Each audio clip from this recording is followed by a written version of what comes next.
Hello everyone. Today we are going to discuss about the conflict serializable schedules. Before we firstly understand what is serializable schedule. Then we continue the conflict serializable schedule. So firstly understand what is serializable schedule. So serializability is a concept that helps to identify which non-serial schedules are correct and will maintain the consistency of the database. Like it is a part of non-serial schedules, so all the transactions are interleaved. Okay, means some operations of one transaction firstly executes, then some operations of other, then other, as the like that. In that way the total execution of the transaction will occur.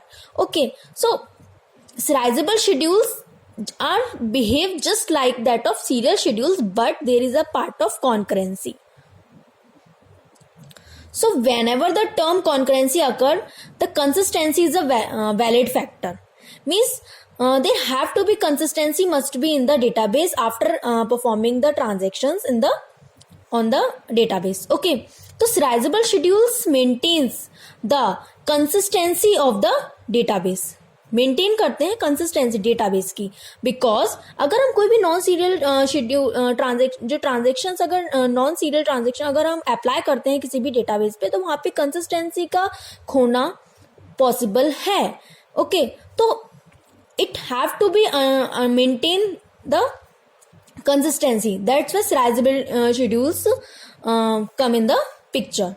So serializable schedules firstly maintains the consistency of database and identify कि what non-serial schedules are correct, because all the non-serial schedules are not correct. There may be the consistency problem, isolation problem. So serializable schedule maintains all that characteristics. Okay, so serializable schedule behave just like a serial schedule. Okay, now serializable schedules are of two types: conflict serializable schedules and view serializable schedules. In this video we discuss about only conflict serializable schedules. Firstly we discuss what is conflict serializable schedules, and then we discuss how we can identify which schedule is a conflict serializable or not. Okay, so firstly understand what is conflict serializability. If a given non-serial schedule can be converted into a serial schedule, means if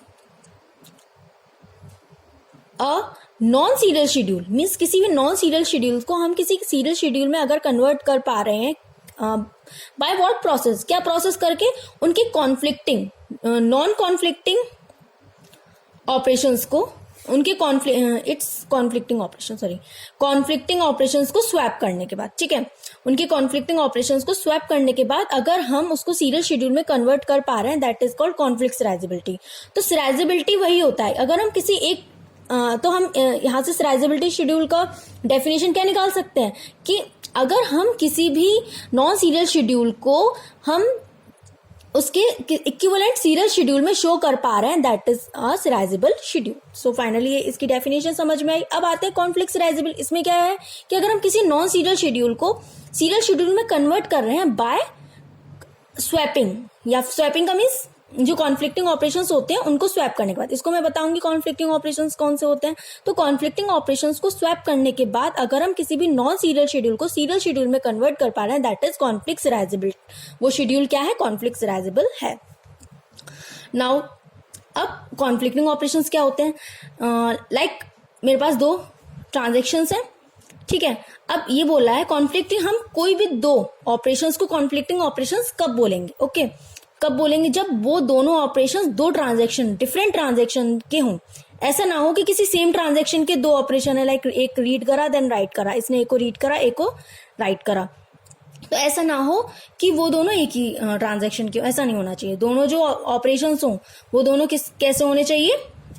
different transactions के होने चाहिए. Now second condition क्या है? Both the operations are on the same data item. जो दोनों के operation हो रहे हो वो सेम डेटा आइटम पे हो रहे हो. ऐसा ना हो ये रीड ए को कर रहा है और ये बी को कर रहा है, तो हम इन दोनों को क्या बोलेंगे? जो है हमारे कॉन्फ्लिक्टिंग ऑपरेशंस नहीं है. तो ये भी ए को ही होना चाहिए, तभी ये कॉन्फ्लिक्टिंग हुआ. सेकंड क्या, लास्ट क्या है property?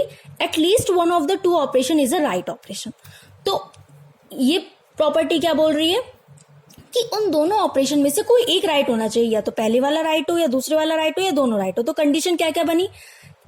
Right read write, right read और राइट राइट। ओके, मीन्स या तो फर्स्ट ट्रांजेक्शन का जो ऑपरेशन है वो रीड हो, सेकंड ट्रांजेक्शन का जो ऑपरेशन है वो राइट हो, सेम डेटा आइटम पे होने चाहिए। तो ये हमारी कौन सा ऑपरेशन हुआ, कॉन्फ्लिक्टिंग ऑपरेशन है। जस्ट लाइक राइट रीड होना चाहिए या फिर राइट राइट, दोनों एटलीस्ट बोला है तो एक भी हो सकता है, एक से ज्यादा भी हो सकता है। ठीक है, यहाँ पे मैं 2 का केस लेके चल रही हूँ इसीलिए 2 के लिए बताया, ये 3 के लिए भी हो सकता है। ओके, नाउ अब आते हैं कि हम किसी भी ऑपरेशन को, किसी भी शेड्यूल को हम कैसे बता सकते हैं कि वो कॉन्फ्लिक्ट सीरियलाइजेबल है या फिर नहीं है। तो उसके लिए हम एग्जांपल देखते हैं। नाउ तो ये मैंने ये है कि हम जो है किस तरीके से फाइंड कर सकते हैं। जैसे कि हम यहाँ देख सकते हैं कि राइट ऑपरेशन हो रहा है, 2 ट्रांजेक्शन है, ये राइट है, ये रीड है। ठीक है, ये दोनों ट्रांजेक्शन डिफरेंट ट्रांजेक्शन को बिलोंग करते हैं, सॉरी दोनों ऑपरेशंस डिफरेंट ट्रांजेक्शन को बिलोंग करते हैं। यस, नाउ सेकंड पॉइंट क्या था कि दोनों सेम डेटा आइटम पे होने चाहिए, दोनों ही के डेटाबेस डेटा आइटम क्या है, ए है, तो मीन्स यहाँ पे भी कंडीशन फुलफिल है। और दोनों ही में से कोई एक ऑपरेशन क्या होना चाहिए, राइट होना चाहिए, वो भी यहाँ पॉसिबल, तो मीन्स ये दोनों ऑपरेशंस क्या है, कॉन्फ्लिक्टिंग ऑपरेशंस है। ठीक है, अब हम इसको स्वैप करके इसको सीरियलाइजेबल शेड्यूल बनाते हैं। तो इसमें मैंने एक एग्जाम्पल लेके चल रहे हैं समझने के लिए कि हमें चेक करना है, to check whether the given schedule S is conflict serializable और नॉट। ओके, तो फर्स्टली क्या करते हैं, हमें एक शेड्यूल दिया हुआ है इस तरीके से। एग्जाम पेपर में जो मेनली जो गेट एग्जाम आता है उसमें जो ऑपरेशन इस तरीके से दिया जाता है, हमें इसको जो है सबसे पहले इस फॉर्म में कन्वर्ट करना पड़ता है, क्योंकि इसमें समझना थोड़ा टिपिकल हो जाता है। बिकॉज अगर प्रैक्टिस हो जाएगी उसके बाद तो इजी रहता है, बट अगर हम इस फॉर्म में कन्वर्ट कर लेते हैं तो और इजी हो जाता है समझने के लिए। ठीक है, तो हम सबसे पहले क्या करते हैं, यहाँ पे आर ए का मतलब क्या है, रीड ऑपरेशन हुआ ए आइटम पे, 1 का मतलब है ट्रांजेक्शन 1 को बिलोंग करता है। ठीक है, तो हमने क्या किया, वही करा। ये फर्स्ट 3 ट्रांजेक्शन है, 3 टाइप के एक्शन हो रहे हैं, मीन्स 3 टाइप के 1, 2 और 3 ट्रांजेक्शन है यहाँ पे। हमने 3 ट्रांजेक्शन बना दिया और जिस ट्रांजेक्शन को जो बिलोंग कर रहा है ऑपरेशन, हम उसको जो है फिल कर दिया। और शुरू से स्टार्ट करेंगे तो पहले ये हुआ, देन ये हुआ, ट्रांजेक्शन एग्जीक्यूट हुआ, देन ये एग्जीक्यूट, देन, तो उसको हमने इस फॉर्म में शो कर दिया। अब आते हैं कि हम इसको सबसे पहले स्टेप क्या है कि सबसे पहले क्या करना है, जो हमें शेड्यूल है उसको इस फॉर्म में बनाना है। पहला स्टेप इसमें क्या है कि सबसे पहले कॉन्फ्लिक्टिंग ऑपरेशंस निकालें। कॉन्फ्लिक्टिंग ऑपरेशन जैसे मैंने इससे पहले बताया था, समझना कैसे निकालेंगे। सबसे पहले देखते हैं, फर्स्ट ट्रांजेक्शन में रीड ए हुआ है। अब चेक करेंगे इन दोनों में से ट्रांजेक्शन, इन दोनों ट्रांजेक्शन में किस किस में जो है यहाँ पे रीड है, तो क्या चेक करेंगे, राइट चेक करेंगे, क्योंकि एटलीस्ट 1 ऑफ देम क्या होना चाहिए, राइट होना चाहिए। तो यहाँ पे राइट, यहाँ पे कहीं राइट हुआ है, ए पे नहीं हुआ, इसमें हुआ है, हाँ हुआ है, तो ये क्या हुआ, मेरा कॉन्फ्लिक्टिंग ऑपरेशन हुआ। तो जहां पे जो राइट हो रहा है वहां से T1 पे एक एरो बन जाएगा। ठीक है, जहां राइट हो रहा है उससे जो है उससे जो हमारा 2 ट्रांजेक्शन है जिसमें राइट हो, जिस ट्रांजेक्शन में राइट हो रहा है उससे जो है रीड वाले की तरफ हम क्या करते हैं, एरो बनाते हैं। ओके, नाउ अब आता है T1।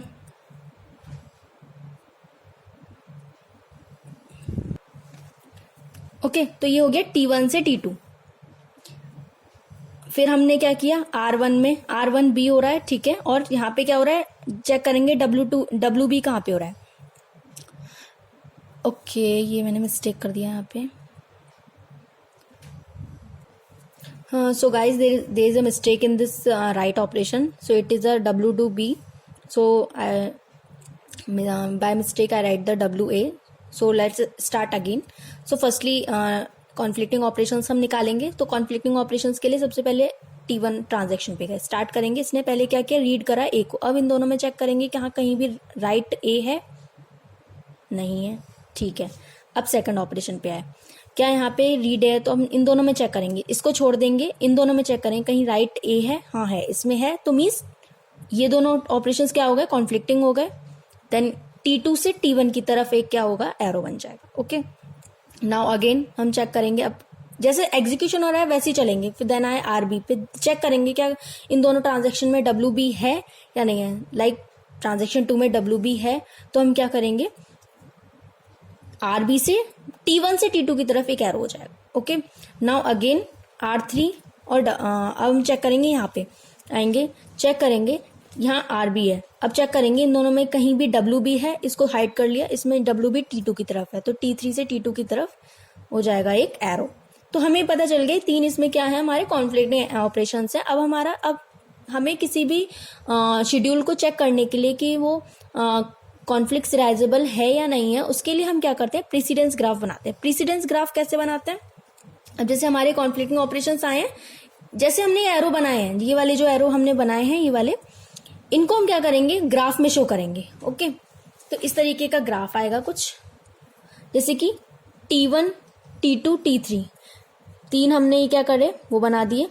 जैसे जैसे हमने वहां पे एरो लगाए थे, लाइक T1 से T2 की तरफ एक एरो था, एक कॉन्फ्लिक्ट ऑपरेशन था। जैसे कॉन्फ्लिक्ट ऑपरेशन बनता है, हम उस साइड में क्या करते हैं, एरो बना देते हैं। ऐसे T2 से T1 में अभी हमने बनाया था, देन T2 से T3। तो यहाँ पे हमें क्या दिख रहा है कि यहाँ पे क्लियरली दिख रहा है, ये एक साइकिल बन रही है। जब भी हम एक अपने प्रेसिडेंस ग्राफ में कोई भी हमें साइकिल दिखती है, इसका मतलब ये है कि वो हमारा जो शेड्यूल है वो क्या है, कॉन्फ्लिक्ट सीरियलाइजेबल नहीं है। अगर ये साइकिल नहीं आती इसका और कुछ इस तरीके से